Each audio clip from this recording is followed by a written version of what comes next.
어디에나 그럴 수 있겠지만 지금 한국 교회는 또 다른 위기 그리고 또 다른 아픔 속에 직면해 있습니다. 그것은 바로 후임과의 갈등에서 오는 아픔입니다. 그리고 교회마다 또 담임 목사들이 사임을 하게 되거나 혹은 은퇴를 하게 되거나 했을 때 뒤에 오는 목사님과의 관계 속에 일어나는 충돌, 이 문제가 적지 않은 파장을 일으키고 있는 것을 우리가 알게 됩니다. 그런데 요즘은 어떤 문제가 생기면 법정 다툼을 하게 됩니다. 그래서 고소하고 고발하게 되고, 그래서 판사님들이 고민입니다. 고민. 판사님들이 성경을 공부하고 판사님들이 대한예수교 장로의 헌법을 공부를 하게 되는 이런 일이 벌어지게 돼요. 여러분, 교회 경주나 우리 인생은 자주 말씀을 드렸지만 릴레이 경주입니다. 릴레이. 다시 말하면 계주 경주란 말이에요. 계주. 계주는 앞사람이 잘 달려가다가 뒷사람에게 바톤을 최상의 상태 속에 넘겨주도록 하는 게, 그 달리기의 정점이 거기 있고 승부의 관점이 거기 있습니다. 대충 물려주고 어정쩡하게 물려주면 뒤따라오는 사람이 그만큼 시간을 허비하게 되어지고 낭비하게 되므로 그 계주에서 승리하기란 불가능합니다. 교회도 동일하고 가정도 그렇고 모든 공동체도 그렇습니다. 그래서 오늘은 후임자 얘기를, 후계자 얘기를 조금 하려고 합니다. 특별히 지금 바울은 1차 전도 여행을 지난번까지 다 잘 마쳤습니다. 그리고 이제 2차 전도 여행을 출발하는 시점에 지금 놓이게 되었고요.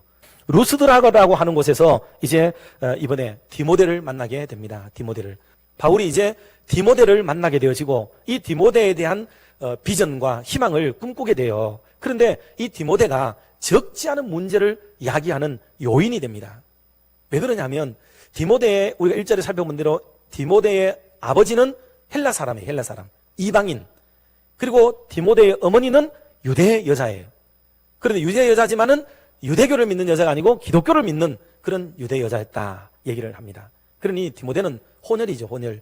이 말의 의미는 유대인 편에서 보면 유대인이지만 이방인 편에서 보면 이방인이고, 유대인의 편에서도 내 편이 아니라고 여기면은 반쪽은 이방인이고, 이게 어느 쪽에서든지 친화적이 될 수도 있고 대척점이 있을 수도 있는 이런 묘한 자리에 놓이게 되는 게 바로 디모데의 자리이다 그 말이죠.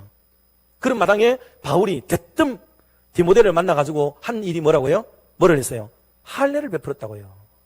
자기가 지금까지 할례가 구원과 상관없다고 안 받아도 된다고 그렇게 피튀기며 싸우듯이 해놓고 어떻게 자기 후계자를 지명하자 말자 그 사람에게 할례부터 행하느냐, 이 진짜 앞뒤가 안 맞는 사람이고 믿지 못할 사람이겠다 이렇게 말할 수도 있었다는 얘기예요. 그러나 거시적인 안목에서 큰 눈에서 바울을 보는 눈이 그에게는 부족하기 때문에 바울을 그렇게 폄훼하고 그리고 좋지 못하게 얘기를 하고 있다 그 말인 거예요. 그러면 이 바울의 모순이 그러면 어떻게 이해되느냐 하는 것은, 바울의 마음은요 뼛속까지 그는 복음 전파에 대한 갈망으로 가득 차 있었습니다.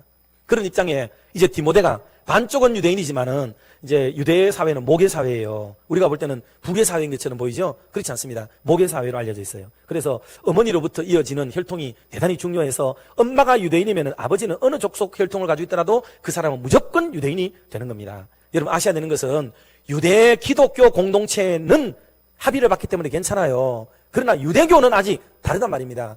많은 유대인들이 보라볼 때 이 디모데는 유대인이어야 되는데 이 이름 맥락에서 아직 느끈하게 받아들이지 못하고 있기 때문에 일종의 절충 혹은 타협하고 있는 겁니다. 여러분, 사람은 타협을 잘해야 되고 절충을 잘해야 됩니다. 이론과 신앙 속에서는 절충과 타협을 막 적대시하면서도 일상 속에서는 다 우리는 어떻게 살아요? 콩나물 가격 하나 깎는 것도 다 뭐예요? 절충하는 거죠. 시장 가격을 형성하기 위해서 좀 빼주세요. 다 이게 절충하는 겁니다, 이게. 여러분, 사랑을 이루고 평화를 이루려면 여러분 절충하고 타협하는 거예요. 자녀가 마음에 들지 않지만은 어때요? 내 사랑과 그의 못남이 타협을 이루어야 평화가 찾아옵니다. 타협, 절충 이 단어가 절대로 부정적인 요소로만 쓰이면 안 됩니다. 다만 때때로 마귀와 사탄과 죄악과 그런 것들과 더불어 타협하는 것을 성경은 금하고 있지, 사람과 사람 사이에는 절대로 그렇지 않다 하는 것을 우리가 꼭 기억하고 절충을 해야 됩니다. 여러분, 그래서 바울에게 일어나는 일련의 일들은 우리가 넉넉한 눈으로 이런 시대적 정신과 시대 배경사와 바울이 가지고 있는 정신, 복음에 부합한 은혜, 이런 것들을 총체적으로 가지고 이 성경을 들여다봐야 바울이 이해가 되고 기독교가 드디어 이해가 된다는 것을 우리가 알 수가 있지. 그거 모르고 바울을 무시하고 바울을 깔보고 함부로 대하는 이런 성경 해석, 특히 캐톨릭 쪽에서 나오는 이런 색깔들은 우리가 엄중하게 배격을 해야 된다 하는 것을 다시 한 번 더 강조를 드리고 싶습니다. 그러면 디모데에 대한 얘기를 조금 더 말씀을 드려야 되겠어요. 시간이 많이 갔는데, 첫 번째로 디모데는 바울이 지명한 후계자잖아요. 이 사람이 그러면 어떤 사람인가? 디모데는 엄청나게 격상된 사람이고 우리가 생각하는 것보다는 훨씬 더 훌륭한 사람이고 영향력 있는 사람이었다는 것을 빠른 시간 안에 말씀을 좀 드리겠습니다. 첫째는 호네라다 그랬죠. 호네라. 이것은 유대의 관습과 제도와 법에도 익숙하고 그리고 헬라 사람들의 속사정과 이방인들의 아픔과 상처가 뭔지를 안단 말입니다. 그러니 디모데가 이런 복음 전도, 바울의 사역을 뒤이어서 이방 선교와 이방인들을 향한 목양을 하는데 최적화된 사람이 바로 디모데다라는 것을 보여주는 대목이 되기도 하는 겁니다. 두 번째로 이 사람은 2절에 근거하면은 청자들에게 칭찬을 받는 사람이었다 그랬습니다. 이게 더베, 루스드라, 이고니온 이 지역은요 제법 먼 거리입니다. 지도로는 가까워 보여도 그 먼 거리, 지금 말하면 여기 뭐 의성을 넘어 안동 지역에까지 또 저 내려가지고 울산 정도까지 이 정도를 훨씬 더 능가하는 지역에 있는 사람들도 다 인정하는 사람이고 그 사람들이 칭찬했다 그 말이에요. 그게 디모데의 칭찬받는 모습이었다 하는 겁니다. 게다가 디모데는 믿음의 가정에서 자라나게 되죠. 믿음의 가정에서 교육받습니다. 그의 교육, 가정교육, 됨됨이 이게 얼마나 착실하게 건강하게 자라났는지를 보여주는 디모데가 오늘날 디모데가 있게 만들어주는 그 모든 실체, 배경이 무엇인지를 우리에게 보여주는 대목이 되기도 합니다. 여섯 번째는 바울의 이 사자 역할을 했어요. 사자. 이 말을 핵심적으로 말씀드리면 대언을 하는 사람이 있어요. 대언.